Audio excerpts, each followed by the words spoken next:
तो last video में हम लोग 5.4 तक अर्थ मैग्नेटिज्म में magnetic meridian, geographic meridian, angle of dip और डिक्लिनेशन, ये सब एंगल देखे थे। इसमें हम लोग 5.5 स्टार्ट कर रहे हैं, मैग्नेटाइजेशन और मैग्नेटिक इंटेंसिटी। इसमें क्या डिफरेंस है, ससेप्टिबिलिटी क्या है, ये सारा टर्म सीखने वाले हैं। तो सबसे पहले एक टर्म डिफाइन किया गया है, मैग्नेटाइजेशन। यहाँ पे मैग्नेटाइजेशन, मैग्नेटाइजेशन क्या है? Magnetic dipole movement induced inside a material when it is placed in magnetic field per unit volume is defined as magnetisation. तो सिंपल वर्ड में अगर बात करें हम, तो मैग्नेटाइजेशन क्या है? किसी मटेरियल को, जैसे यहाँ पे मैंने ब्लू कलर के मटेरियल को, ये ब्लू कलर का मटेरियल है, इस मटेरियल को मैंने एक मैग्नेटिक फील्ड में, जो रेड कलर से इंडिकेट किया हुआ है यहाँ, इस मैग्नेटिक फील्ड में मैं इस ब्लू वाले मटेरियल को रखा। तो इसके अंदर का इलेक्ट्रॉन जो यहाँ पे दिख रहा है, वो अंदर का इलेक्ट्रॉन मूव करना स्टार्ट कर देगा। ऐसे अंदर का इलेक्ट्रॉन मूव करना स्टार्ट कर देगा। तो इसके मूवमेंट से, इलेक्ट्रॉन के मूवमेंट से एक नया मैग्नेटिक फील्ड अंदर इंड्यूस हो जाएगा। ये तो ये मैग्नेटिक फील्ड कितना है, इसका डाइपोल मूवमेंट क्या होता है? Current into area. तो करंट यहाँ आई करंट मान लीजिए, ये कंस्ट्रक्ट कर रहा है, इलेक्ट्रॉन के मूवमेंट से आई करंट बन रहा है, और इसका एरिया कितने एरिया वाले सर्कल में ये रिवॉल्व कर रहा है, एरिया मल्टीप्लाई कर देंगे तो ये मैग्नेटिक डाइपोल मूवमेंट बनेगा। तो ऐसा बहुत सारे इलेक्ट्रॉन अपना अपना मैग्नेटिक डाइपोल मूवमेंट बनाएंगे। तो सारे इलेक्ट्रॉन के मैग्नेटिक डाइपोल मूवमेंट का सम कर दीजिए, और ये ब्लू कलर का जो वॉल्यूम आएगा मटेरियल का, उसके वॉल्यूम से डिवाइड कर दीजिए। तो इस क्वांटिटी को मैग्नेटाइजेशन बोला जाता है। तो मैग्नेटाइजेशन का यूनिट क्या होगा? डाइपोल मूवमेंट पर यूनिट वॉल्यूम फॉर्मूला है। तो डाइपोल मूवमेंट का फॉर्मूला होता है एम्पियर मीटर स्क्वायर, यूनिट होता है ampere metre square, ampere metre square. और वॉल्यूम का मीटर क्यूब, तो ये मीटर स्क्वायर से मीटर क्यूब कैंसिल होकर एम्पियर पर मीटर आ जाएगा। तो एम्पियर पर मीटर ऐसा यूनिट हो गया मैग्नेटाइजेशन का, और डायमेंशन हो गया L-1A। अब ये ब्लू कलर वाले मटेरियल, ये समझिए आयरन का बना हुआ मटेरियल है, और इसको एक मैग्नेटिक फील्ड में रखा हुआ है। मैग्नेटिक फील्ड मान लेते हैं सोलेनॉइड का मैग्नेटिक फील्ड है, ऐसे सोलेनॉइड है ऐसे, और इसमें करंट फ्लो कर रहा है। तो इसके मैग्नेटिक फील्ड में ये मटेरियल को रखा हुआ है, ब्लू कलर वाले मटेरियल। तो इसके अंदर अब दो फील्ड होगा, एक सोलेनॉइड का फील्ड होगा, और इसके अंदर जो इंड्यूस हो गया है मैग्नेटिक फील्ड वो होगा। तो नेट मैग्नेटिक फील्ड होगा जो अप्लाई किए बाहर से, यानी सोलेनॉइड वाला μ0 Ni, और जो इंड्यूस हुआ अंदर में, वो वाला मैग्नेटिक फील्ड यहाँ लिखना पड़ेगा। तो यूनिट अगर हम मैच किए तो इसमें μ0 Ni में Ni का जो यूनिट आया ना, Ni का यूनिट, वही कैपिटल M का यूनिट आया मैग्नेटाइजेशन का।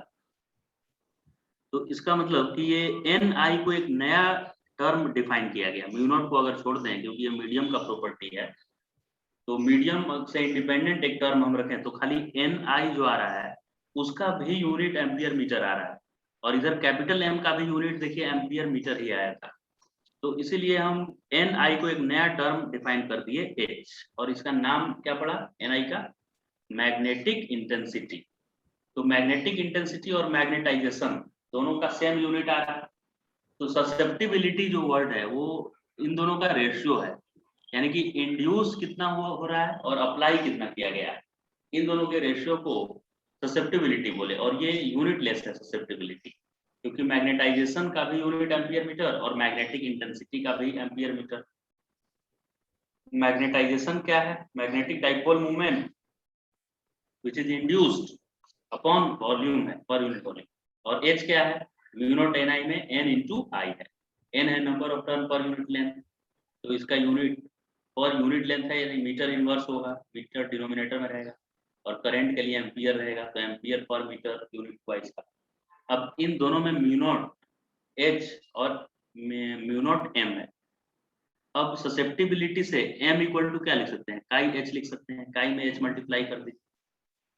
तो μ0H एज इट इज रहा, यहाँ से यहाँ है μ0H एज इट इज, और μ0 और M को लिख दिया है मैंने काई H। M को मैंने लिख दिया है काई मल्टीप्लाई करके इधर काई H लिख दिया। अब इन दोनों में μ0H कॉमन आ गया, तो ब्रैकेट में 1 प्लस काई आया, μ0H 1 प्लस काई। अब एच क्या था याद कीजिए, एच था म्यू नॉट एन आई था, और ये 1 प्लस काई आई एन आई। तो एन आई को अगर छोड़ते हैं और कोई इसका देखिए, अब सोलेनोइड का mu not an I magnetic field है सोलेनोइड का, और उसमें अगर मीडियम इंसर्ट किया हुआ है, ये ब्लैक कलर का एक मीडियम इंसर्ट कर दिए कुछ, तो mu naught mu R N I लिखना पड़ेगा हमको मीडियम के लिए। तो इसको कंपेयर जब हम इससे किए तो म्यू नॉट की जगह पर म्यू नॉट, एन आई की जगह पर एन आई, तो 1 प्लस काई जो है ना वो म्यू आर के जगह पर है, यानी रिलेटिव परमेबिलिटी ऑफ मीडियम की जगह पर। तो इसी से कंपेयर करने से मुझे पता चला कि ये 1 प्लस काई क्या है, म्यू आर है, रिलेटिव परमेबिलिटी ऑफ मटेरियल है, यानी कि mu r is nothing but 1 plus chi. 1 plus susceptibility करने पे रिलेटिव परमेबिलिटी ऑफ मीडियम। यहाँ पे मीडियम क्या है, ये मटेरियल है ब्लू कलर वाला, जिसके अंदर नेट मैग्नेटिक फील्ड निकाल रहे थे हम लोग। तो अब हमें समझ में आ गया कि नेट मैग्नेटिक फील्ड जो होगा वो अप्लाइड मैग्नेटिक फील्ड होगा और प्लस इंड्यूस वाला मैग्नेटिक फील्ड होगा। और एक टर्म भी हम लोग समझ गए कि ये काई क्या होता है, ससेप्टिबिलिटी, और इसका परमिबिलिटी के साथ क्या रिलेशन है, ये भी इस तरह से आप डिराइव कर सकते हैं। Mu r equal to 1 plus chi, ये रिलेशन आया। अब मटेरियल को काई के वैल्यू के बेसिस पे मटेरियल को 3 पार्ट में डिवाइड किया गया है, डायामैग्नेटिक, पैरामैग्नेटिक एंड फेरोमैग्नेटिक। तो डायामैग्नेटिक मटेरियल का काई निगेटिव होता है, -1 से ज्यादा होगा लेकिन 0 से कम होता है हमेशा, राइट। जैसे एग्जांपल बोले तो -12 लिख सकते हैं, तो -1 से ज्यादा है ये लेकिन 0 से कम है, इस तरह का वैल्यू होता है काई का। और पैरामैग्नेटिक का काई स्मॉल पॉजिटिव ही रहता है, 0 से बड़ा रहता है लेकिन निगेटिव नहीं रहता है, पॉजिटिव रहता है इसका वैल्यू पॉजिटिव। और फेरोमैग्नेटिक का 1 से बहुत ज्यादा होता है काई। अब एक बार आपको काई पता चल गया तो म्यू भी लिख सकते हैं, क्योंकि म्यू आर का वैल्यू हम लोग को पता है कि 1 प्लस काई होने वाला है। तो इधर एलएचएस में इक्वालिटी के इधर भी और इक्वालिटी के इधर भी 1 ऐड कर दीजिए, तो म्यू आर पता चल जाएगा आपको कि डायामैग्नेटिक का म्यू आर क्या होगा। वैसे ही पैरामैग्नेटिक का भी म्यू आर, रिलेटिव परमेबिलिटी, और फेरोमैग्नेटिक का भी म्यू आर हम लोग फाइंड कर सकते हैं इस तरह से। तो तीनों मटेरियल का म्यू आर फाइंड कर ले तो म्यू भी पता चल जाएगा, क्योंकि म्यू होता है mu naught into mu are.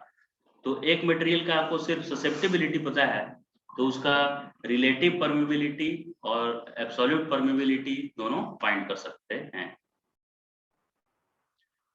ये सारे मटेरियल का जितने भी मटेरियल्स हैं डायामैग्नेटिक, पैरामैग्नेटिक और फेरोमैग्नेटिक में डिवाइड करेंगे जितने भी मटेरियल्स हैं उसको।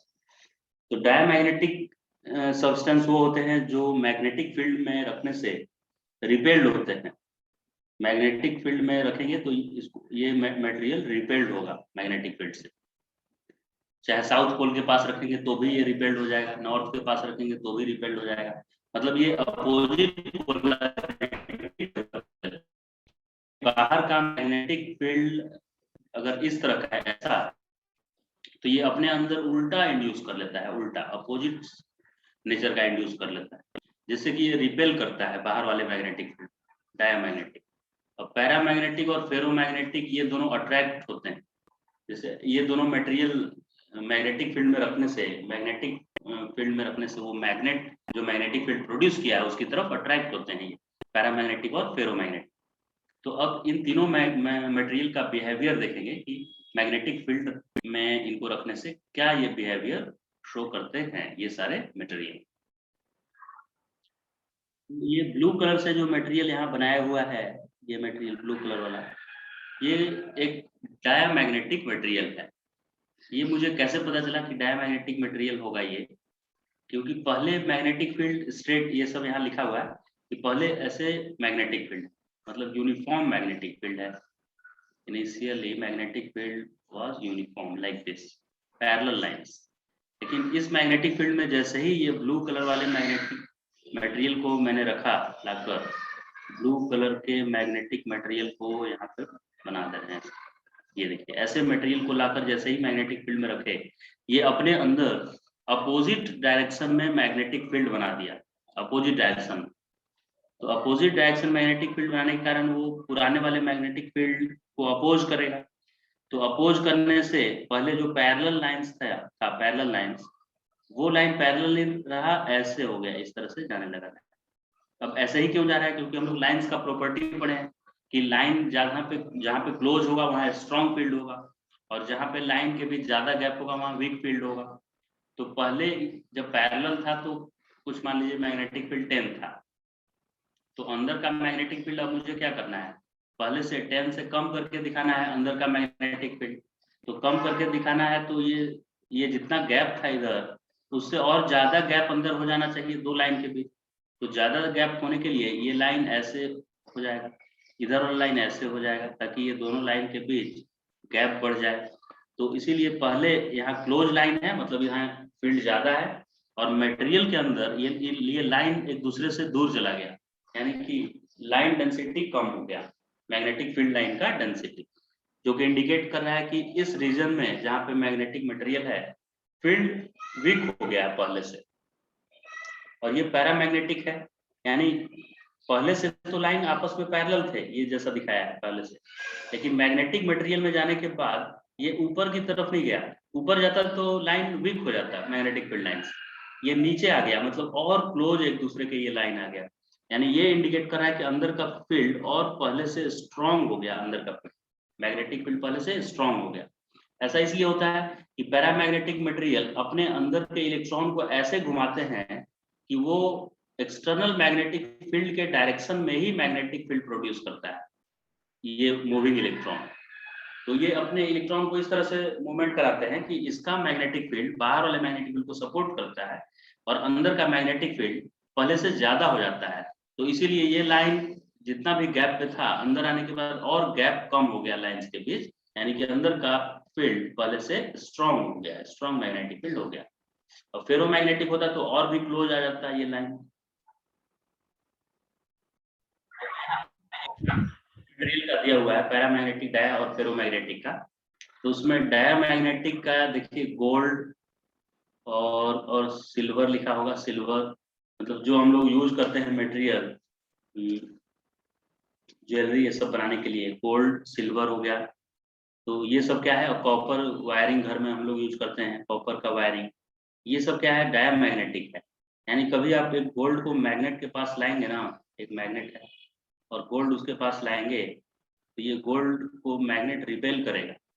आप साउथ पोल पे लाएंगे तो भी रिपेल करेगा इसको, नॉर्थ की तरफ ले जाएंगे तो भी रिपेल करेगा इसको।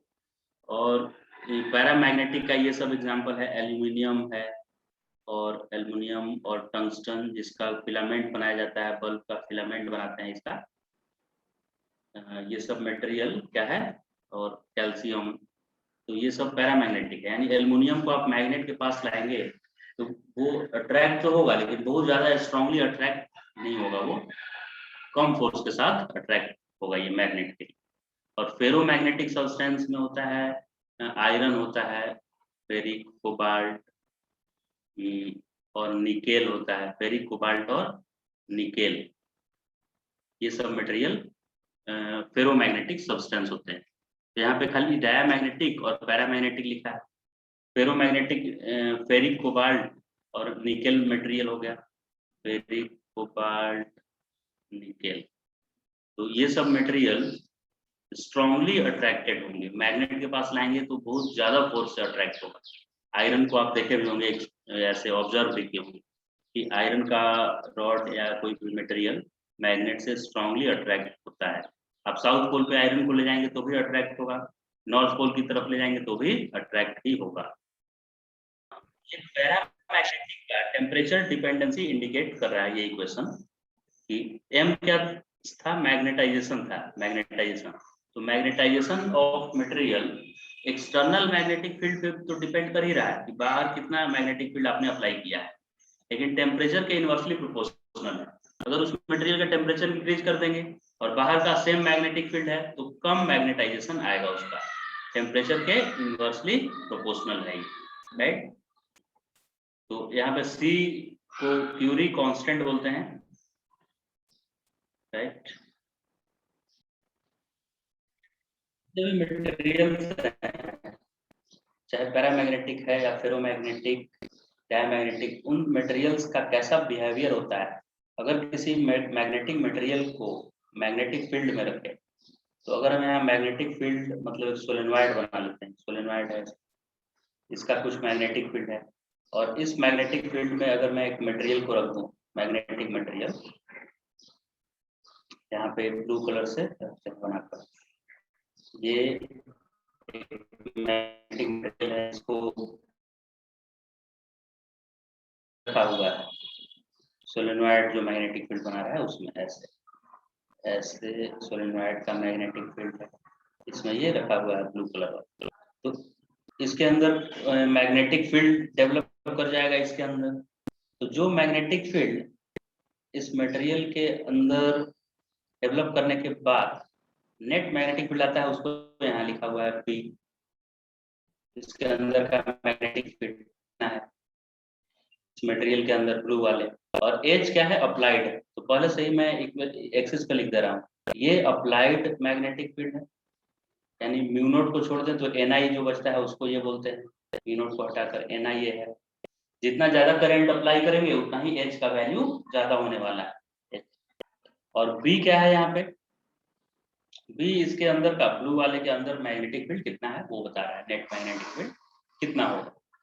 तो अब उसका ग्राफ यहाँ से स्टार्ट हो रहा है 0 से, यानी कि जब आप अप्लाई ही नहीं करेंगे कुछ भी, H जब 0 होगा तो क्या B भी 0 होगा, बिल्कुल B 0 होगा, क्योंकि अप्लाई करेंगे तब तो कुछ मैग्नेटिक फील्ड आएगा। अप्लाइड वाला ही 0 है पार्ट, तो इंड्यूस उसके अंदर कहाँ से कुछ मैग्नेटिक फील्ड होगा, इधर अप्लाइड है और इधर अंदर का नेट मैग्नेटिक फील्ड। अब धीरे धीरे हम लोग अब ज्यादा अप्लाई करते गए, मैग्नेटिक फील्ड अप्लाई किए और ऐसे किए, तो इसके अंदर भी इंड्यूस होने लगा और इसके अंदर मैग्नेटिक फील्ड बनने लगा। जैसे जैसे डायरेक्टली प्रोपोर्शनल, जैसे मैं अप्लाई कर रहा हूँ वैसे वैसे मैग्नेटिक फील्ड बन रहा है। लेकिन अगर इसके अंदर के सारे इलेक्ट्रॉन अलाइन हो गए, जितने भी इलेक्ट्रॉन्स थे वो कुछ टाइम के बाद सब अलाइन हो जाएंगे। अब इलेक्ट्रॉन अवेलेबल है ही नहीं, सारे इलेक्ट्रॉन घूमना स्टार्ट कर दी, अब कुछ एक्स्ट्रा इलेक्ट्रॉन है ही नहीं, तो अब ये सेचुरेशन पे आएगा। अब आपको एक्सटर्नल फील्ड ज्यादा बढ़ाने से कोई फायदा है नहीं। अगर आप अप्लाइड फील्ड को और ज्यादा अप्लाई करेंगे तो ये और ज्यादा मैग्नेटिक फील्ड अपने अंदर नहीं बनाने वाला है, क्योंकि अब इसके अंदर इलेक्ट्रॉन ही अवेलेबल नहीं है, सब इलेक्ट्रॉन घूमना स्टार्ट कर दिया है, सारा इलेक्ट्रॉन घूम रहा है, तो जितना मैग्नेटिक फील्ड बनना था वो बन गया। अब मैग्नेटिक फील्ड वो बन गया, तो अब क्या किए कि इस मैग्नेटिक फील्ड को कम करना शुरू किए, यानी इस सोलेनॉइड में जो करंट सप्लाई किए थे उसको डिक्रीज करना हमने स्टार्ट किया। तो जब करंट हम लोग डिक्रीज करते गए तो ये भी डिक्रीज किया, सही, ये भी डिक्रीज किया, मतलब इसके अंदर का फील्ड भी डिक्रीज किया, ब्लू वाले के अंदर का फील्ड।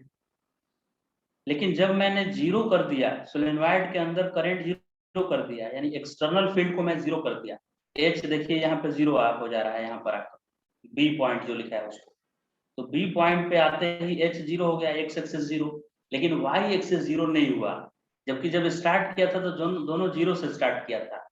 लेकिन बैक आते समय जब करंट फ्लो करना बंद हो गया तो भी इसमें कुछ मैग्नेट का प्रॉपर्टी रह गया, यानी मैग्नेटिक फील्ड इसका रह गया। यानी हम बोलते हैं कि ये मटेरियल परमानेंटली मैग्नेटिक प्रॉपर्टी को रिटेन कर लिया अपने अंदर, बाहर वाले मैग्नेटिक फील्ड को हटाने पे भी वो डीमैग्नेटाइज नहीं हुआ। राइट, जब तक करंट फ्लो करता है तब तक मैग्नेटाइज रहता है, करंट फ्लो को स्टॉप कर देने पे डीमैग्नेटाइज हो जाना चाहिए। लेकिन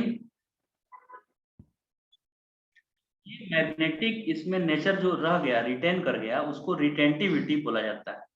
जितना मैग्नेटिक फील्ड इसका रह गया उसको क्या बोलते हैं, रिटेंटिविटी। यानी OB लाइन यहाँ रिटेंटिविटी इंडिकेट कर रहा है, O से लेकर B तक जितना आएगा मैग्नेटिक फील्ड उसको बोलेंगे कि ये रिटेंटिविटी है इस मटेरियल का, जिस मटेरियल का मैं ये हिस्टेरिसिस कर्व बना रहा हूँ उस मटेरियल का रिटेंटिविटी O से लेकर B तक जितना आएगा वो दिया जाएगा। अब और क्या किया गया इसको, अब इस मटेरियल को हमको पूरा डीमैग्नेटाइज करने का मन है, तो क्या किए, उल्टे डायरेक्शन में अब मैग्नेटिक फील्ड अप्लाई कर दिए। डायरेक्शन में फील्ड अप्लाई करने का क्या मीनिंग हुआ, ये मीनिंग हुआ कि अब करंट इधर से फ्लो करा रहे थे ना, तो अब इधर से करंट फ्लो कराने लगे, उल्टा करंट। तो जिधर नॉर्थ बना था उधर अब साउथ फील्ड बनेगा, यानी कि फील्ड ऐसा फील्ड था पहले, तो बाद में ऐसा वाला फील्ड होगा, उल्टा फील्ड होगा। तो उल्टा फील्ड अप्लाई करने पे देखा गया कि ये मैग्नेट धीरे धीरे डीमैग्नेटाइज हो रहा है, यानी उसका मैग्नेटिक बिहेवियर खत्म हुआ, और यहाँ पर जाकर यानी उल्टे डायरेक्शन में मुझे अप्लाई करना पड़ गया एक मैग्नेटिक फील्ड, तब जाकर ये मटेरियल, ब्लू कलर वाला मटेरियल डीमैग्नेटाइज हुआ। तो अपोजिट डायरेक्शन में जाकर कितना एच अप्लाई करना पड़ा, मैग्नेटिक इंटेंसिटी कितना मुझे अप्लाई करना पड़ा अपोजिट डायरेक्शन में, इसके मैग्नेटिक बिहेवियर को खत्म करने के लिए, यानी कि उसको 100% फिर से आयरन बना देना है, मुझे जो मटेरियल है वो बना देना है, उसका मैग्नेटिक प्रॉपर्टी को खत्म करना है। तो उसके लिए मिनिमम कितना अपोजिट फील्ड लगाना पड़ा, इंटेंसिटी, फील्ड इंटेंसिटी, उसको बोलते हैं कोरेसिविटी। कोरेसिविटी हो गया। तो दोनों समझ गए, रिटेंटिविटी और कोरेसिविटी भी समझ गए। रिटेंटिविटी क्या हो गया, जितना मैग्नेटिक प्रॉपर्टी उतने अंदर रिटेन कर लेता है, और कोरेसिविटी मतलब अपोजिट डायरेक्शन में कितना मैग्नेटिक फील्ड लगा है उसको फिर से डीमैग्नेटाइज करने के लिए। तो अब ये कोरेसिविटी यहाँ तक समझ में आ गया। अब इसके बाद फिर से अपोजिट डायरेक्शन में और बढ़ाते जाएंगे ये वाला मैग्नेटिक फील्ड अप्लाइड वाला, तो ये अपने अंदर उल्टे डायरेक्शन में डेवलप कर लेगा, यानी कि उल्टा मैग्नेटिक फील्ड इसके अंदर आ जाएगा, जिधर नॉर्थ था उधर साउथ, जिधर साउथ था उधर नॉर्थ आ जाएगा। फिर से अब कम करना शुरू करेंगे और जीरो कर देंगे जब जाकर अप्लाइड मैग्नेटिक फील्ड को, तो इस बार उल्टे डायरेक्शन में फिर से रिटेन कर लेगा ये मैग्नेटिक प्रॉपर्टी, यानी डीमैग्नेटाइज नहीं होगा। फिर से डीमैग्नेटाइज करना है तो फिर से करंट का डायरेक्शन अपोजिट करके इसको डीमैग्नेटाइज करना पड़ेगा। इसके बाद फिर और इसी डायरेक्शन में अप्लाई किए तो और मैग्नेट ये बनेगा यहाँ सैचुरेट होगा। फिर जब मैग्नेटिक फील्ड अप्लाइड वाला कम करेंगे तो ये भी अपना कम करेगा, लेकिन अप्लाइड वाला जीरो करने से ये जीरो नहीं बनेगा, ये कुछ रिटेन कर जाएगा, और ये ग्राफ इस तरह से रिपीट होता रहेगा, इस तरह से ये ग्राफ। तो इसी ग्राफ को बोलते हैं मटेरियल का हिस्टेरिसिस कर्व। तो समझने के लिए एक और भी डिफरेंट मेथड हम यूज करते हैं, उसमें समझिए कि ये जो अप्लाइड है, ये अप्लाइड वाला, उसमें आप समझिए कि आपको घर में पढ़ने के लिए बोला जा रहा है, ठीक, आपको बोला जा रहा है घर में पढ़ाई करने के लिए, सेल्फ स्टडी करने के लिए, और इधर निगेटिव में लिया जा रहा है कि आपको खेलने के लिए बोला जा रहा है, प्ले, आपको घर में बोला जा रहा है कि जाओ बाहर खेलो, ग्राउंड में खेलो, ऐसे खेलने के लिए बोला जा रहा है। और पॉजिटिव एज मतलब कि आपको पढ़ने के लिए बोला जा रहा है, ठीक। तो शुरू में आप, और ये जो वाई एक्सिस है जो आपका रिस्पॉन्स है, आप कितना रिस्पॉन्ड कर रहे हैं, ठीक, रिस्पॉन्स। आपको घर वाले पढ़ने के लिए बोल रहे हैं तो आप पढ़ाई कर रहे हैं कि नहीं कर रहे हैं, वो आपका रिस्पॉन्स ये है, बी। तो शुरू में देखिए क्या होगा, स्टार्टिंग में आप कुछ भी पढ़ाई नहीं कर रहे हैं, घर वाले पढ़ने के लिए बोल भी नहीं रहे हैं, तो जो दोनों जीरो है, दोनों जीरो से स्टार्ट किए। अब क्या होगा कि आपको घर वाले पढ़ने के लिए बोलना स्टार्ट किए, मतलब एक्स एक्सिस आगे मूव किया, तो आप भी थोड़ा थोड़ा पढ़ना स्टार्ट कर देते हैं, और घर वाले और ज्यादा बोल रहे हैं पढ़ने के लिए तो आप और पढ़ते हैं। लेकिन आपका एक दिन में पढ़ने का लिमिट है कि 15 आवर्स 10 आवर्स कितना पढ़ेंगे एक दिन में, 24 आवर तो नहीं पढ़ेंगे, सोना भी रहता है, तो एक लिमिट है। उसके बाद घर वाले बोलेंगे भी ना कि और पढ़ो, तो आप नहीं पढ़ पाएंगे, क्योंकि 24 आवर से ज्यादा थोड़े पढ़ाई कर पाएंगे, है कि नहीं। तो इसके बाद ये सेचुरेट हो गया, सेचुरेट। अब एक्स कितना भी बढ़ा लेंगे ये आगे ऊपर नहीं जाने वाला है ग्राफ, मतलब और आप रिस्पॉन्ड नहीं करेंगे और पढ़ाई नहीं करेंगे। फिर आप सिचुएशन में चले गए, हर दिन पढ़ने लगे 12 आवर 13 आवर, फिर आपको घर वाले कम पढ़ने के लिए बोले, मतलब ये कम हो रहा है, एक्स एक्सिस कम हो रहा है पीछे चलकर, तो आप भी अपना पढ़ाई कम किए। अब घर वाले पढ़ने के लिए बोल ही नहीं रहे हैं, मतलब कुछ भी नहीं बोल रहे हैं घर वाले, पूरा जीरो न्यूट्रल हो गए, घर वाले बोल ही नहीं रहे हैं पढ़ने के लिए। तो लेकिन आप में एक आदत बन गया, आपका हैबिट बन गया पढ़ने का, तो आप पूरा जीरो पढ़ाई नहीं किया अपना, आप रिटेन कर लिए, मतलब समझिए कि ये 2 आवर्स आप फिर भी पढ़ाई कर रहे हैं, घर वाले नहीं बोल रहे हैं तो भी कर रहे हैं, आपका पढ़ने का आदत हो गया, नहीं पढ़ेंगे तो ठीक नहीं लग रहा है आपको। तो अब घर वाले आपके पढ़ाई को खत्म करने के लिए, घर वाले चाहते हैं कि आप नहीं पढ़ें, आराम करें सिर्फ, तो उसके लिए घर वाले आपको डांटना शुरू किए, खेलने के लिए बोलने लगे, उल्टा, उल्टे डायरेक्शन में अप्लाइड। तो घर वाले बोले कि जाओ बाहर क्रिकेट खेलो, फुटबॉल खेलो, जहाँ बाहर जाकर, ऐसे आपको बोलने लगे घर वाले। तो आपको घर वाले खेलने के लिए बोल रहे हैं तो आप खेलना अभी स्टार्ट नहीं किए, आप खेलना कब स्टार्ट किए, इधर जाएंगे तब, अभी वाई पॉजिटिव ही है, यानी आप पढ़ना कम किए, 2 घंटे पढ़ रहे थे तो 1 घंटा किए, आधा घंटा किए, और घर वाले बोले खेलने के लिए जाने के लिए बाहर ज़्यादा, तब जाकर आप पढ़ाई खत्म किए, अभी भी खेलना शुरू नहीं किए। तो आपका जो 2 घंटा पढ़ने का हैबिट बन गया था, उसको खत्म करने के लिए घर वालों को कितना खेलने के लिए बोलना पड़ा आपको, 100 यहाँ पे दिया हुआ है 100। तो इस चीज़ को कोरेसिविटी बोलते हैं, कोरेसिविटी। अब और आपको खेलने के लिए बोला जाएगा, तब जाकर आप कोरेसिविटी मतलब इतने लिमिट से ज़्यादा बोला जाएगा, आप खेलना स्टार्ट करेंगे, खेलने जाएँगे। अब खेलने का भी लिमिट है, घर वाले कितना भी बोलेंगे, आप कितना टाइम खेलेंगे, उसका लिमिट है। तो सिचुएशन आ गए, फिर से घर वाले आपको अब कम खेलने के लिए बोले, कम खेलो, कम खेलो, तब आप कम कर दिए खेलना, घर वाले बोलना बंद कर दिए आपको खेलने के लिए, तो भी आप रिटेन कर गए और 2 घंटे हर दिन खेल ही रहे हैं, तो भी। तो ये रिटेंटिविटी हुआ। फिर से घर वाले पढ़ने के लिए बोले, तो अभी आप खेल ही रहे हैं। इतना ज़्यादा पढ़ने के लिए बोल देंगे, तब आप खेलना बंद करेंगे, और फिर इसके बाद और ज़्यादा पढ़ने के लिए बोलेंगे, तब आप पढ़ाई स्टार्ट करेंगे, और इस तरह से ये ग्राफ रिपीट होगा। तो दोनों तरह से मैंने आपको समझा दिया, मैग्नेटिक बिहेवियर से, और एक और भी एग्ज़ाम्पल लेकर, एक सिचुएशन लेकर आपको मैंने ये एक्सप्लेन किया।